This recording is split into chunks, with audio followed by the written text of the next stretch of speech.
Hey guys, Dr. Kristie Ennis, physical therapist, certified strength and conditioning specialist, and nutritionist. And today we are going to go over an ab workout that is both safe for the back and the neck. Now, I actually see a ton of people that have way more than one issue going on. So very often back and neck pain go together, and it can be really challenging to find some exercises that actually feel good and activate those abdominal muscles without causing a ton of pain, which is what we're going to do today. All of these exercises are going to be lying on the ground, and you do need a mat to help keep your back comfortable and a band as well, okay? Other than that, you just need your body.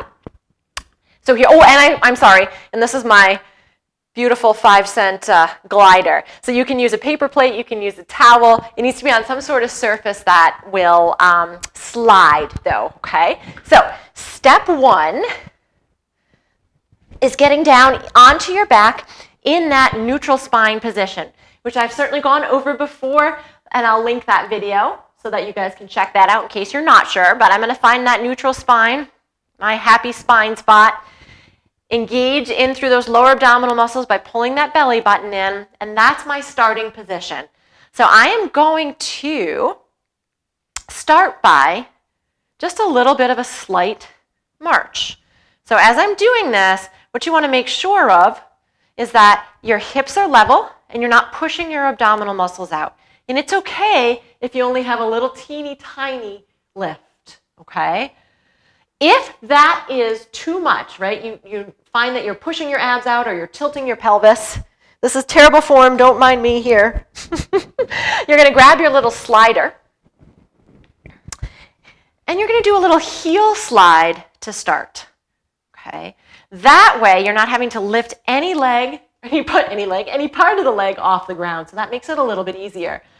If you want even a little bit more challenge but you're still not ready to lift those legs up, you can go ahead and add a double slide and press those hands right down into the mat. Will help activate the lats and some of those muscles around the shoulder blade to provide even more support to that spine and to that neck. Well, the neck is part of the spine, to the back and to the neck, okay? 10 to 15 repetitions is what you want to aim for.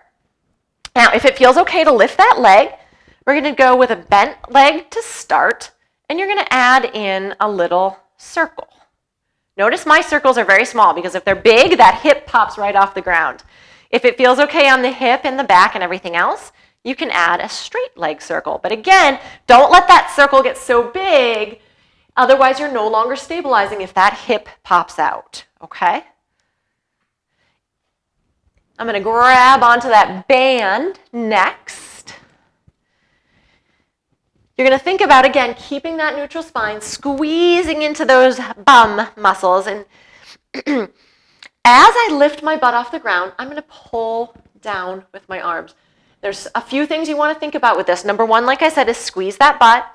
2, keep that neutral spine. And as you pull down, think about squeezing or pressing those shoulder blades down into the mat. We want to stabilize around that neck and around that shoulder. Don't let those shoulders hike up. So you might want to start with a nice light band. If that's too much, you can start with no band and actually just do a little elbow dig as you bring that butt up. But we want to get as much stability as we can. And again, don't let those shoulders hike up. That's really important, right? All right, moving on.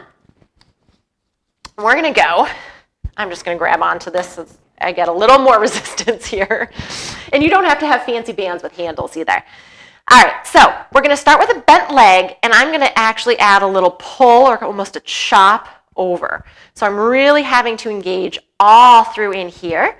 If that feels okay, then you can go ahead and add that straight leg and a little chop down as well.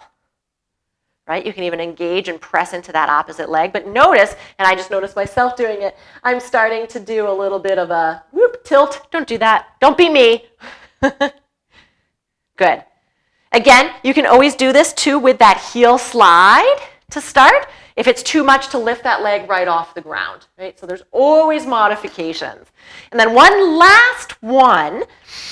We're going to kind of go back to how we started, both of those legs on the ground, and you're just going to let one leg or one knee kind of fall open. You can add a band around the knees if you want to make that a little bit more difficult.